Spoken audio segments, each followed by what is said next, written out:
Halo semuanya, dalam video ini saya akan membahas tentang kalimat efektif dan tidak efektif. Topik ini penting banget apalagi buat kita yang sering nulis atau presentasi.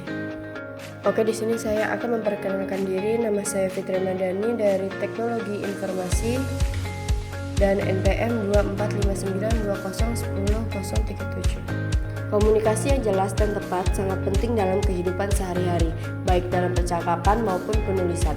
Penggunaan kalimat yang efektif menjadi salah satu kunci utama dalam menyampaikan pesan dengan baik.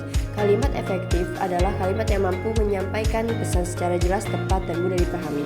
Sebaliknya, kalimat tidak efektif dapat menyebabkan kebingungan atau kesalahpahaman, maka inilah bertujuan untuk menjelaskan perbedaan antara kalimat efektif dan tidak efektif, serta bagaimana cara menyusun kalimat yang efektif.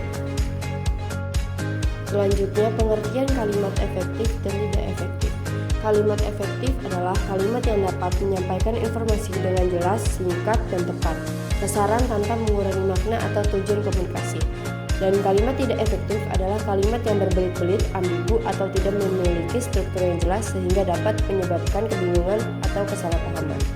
Ciri-ciri kalimat efektif yaitu yang pertama, sederhana, menggunakan kata-kata yang mudah dipahami dan tidak berlebihan. Yang kedua, padat, kalimat yang langsung mengarah pada inti pesan tanpa terlalu banyak kata. Yang ketiga, jelas, tidak dapat kebingungan mengenai maksud dari kalimat.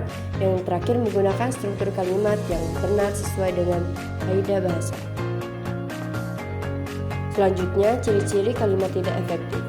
Yang pertama, penggunaan kata berlebihan, menggunakan kata-kata yang tidak diperlukan. Yang kedua, struktur yang rumit, kalimat yang terlalu panjang dan sulit dipahami. Yang ketiga, ambigu, kalimat yang dapat ditafsirkan lebih dari satu cara. Dan yang terakhir, kesalahan tata bahasa, kalimat yang memiliki kesalahan gramatika atau penggunaan tanda baca yang tidak tepat. Di sini ada contoh kalimat efektif. Seperti saya pergi ke pasar.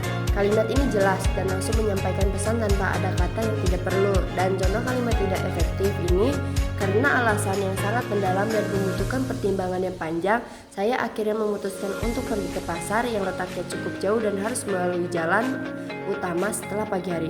Kalimat ini berbelit-belit dan tidak langsung menyampaikan maksud. Dan di sini ada faktor-faktor yang mempengaruhi efektivitas kalimat. Yang pertama ada konteks. Konteks adalah kalimat harus disesuaikan dengan situasi komunikasi, apakah formal atau informal. Yang kedua, pemilihan kata adalah kata-kata yang digunakan harus tepat dan tidak berlebihan. Yang ketiga adalah tata bahasa. Adalah penggunaan tata bahasa yang benar akan meningkatkan kejelasan.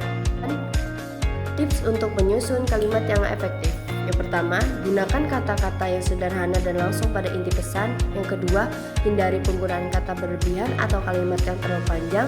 Yang ketiga, periksa kembali struktur dan tata bahasa kalimat yang sebelum digunakan. Dan yang terakhir, sesuaikan kalimat dengan konteks pembicaraan. Dan di sini kesimpulannya adalah penggunaan kalimat yang efektif sangat penting dalam berbagai aspek komunikasi. Kalimat efektif tidak hanya membuat pesan lebih jelas, tetapi juga menghindari kesalahpahaman. Oleh karena itu, memahami dan menyusun kalimat yang efektif adalah keterampilan yang sangat berharga, baik dalam penulisan maupun percakapan sehari-hari. Dan demikian materi dari saya. Terima kasih dan semoga bermanfaat.